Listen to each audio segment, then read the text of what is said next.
Kingdom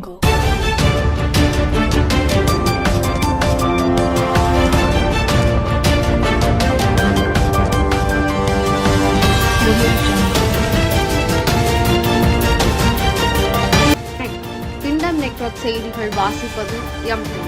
நாள் 1/7/2026.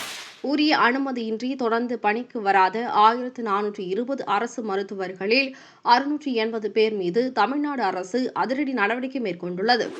சென்னையில் முதலமைச்சர் விஜய் IAS மற்றும் IPS அதிகாரிகளுடன் 2வது நாளாக சட்ட ஒழுங்கு மற்றும் காவல்துறை நடவடிக்கைகள் குறித்து ஆலோசனை நடத்தினார். தமிழ்நாடு காங்கிரஸ் கமிட்டியின் தலைவராக மாணிக்கம் தாகூர் பொறுப்பேற்றுள்ளார். அவர் காங்கிரஸ் தாவேகா கூட்டணியை முன்னிலைப்படுத்தி பேசியுள்ளார்.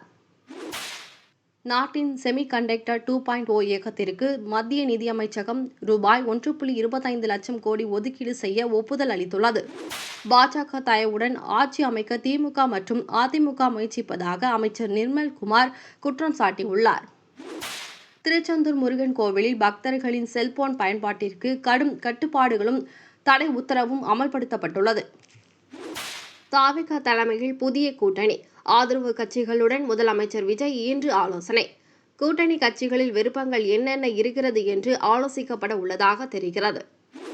வெனிசுலா நிலநடுக்கம். கட்டிட இடிபாடுகளில் இருந்து 6 நாட்களுக்கு பின் வாலிபர் உயிருடன் மீட்பு. வெனிசுலாவில் ஏற்பட்ட நிலநடுக்கத்தால் சுமார் 58,000க்கும் மேற்பட்ட கட்டிடங்கள் இடிந்துள்ளன. தமிழகத்தில் தங்கம் விலையில் மீண்டும் அதிரடி மாற்றம் ஏற்பட்டுள்ளது.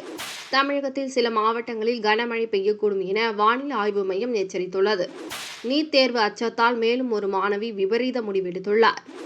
லஞ்சம் வாங்கி திருச்சி மாவட்ட கல்வி அலுவலர் கையும் களவுமாக கைது செய்யப்பட்டுள்ளார். 2 முறை சாகித்ய அகாடமி விருது பெற்ற எழுத்தாளரும் கவிஞருமான புவியரசு காலமானார்.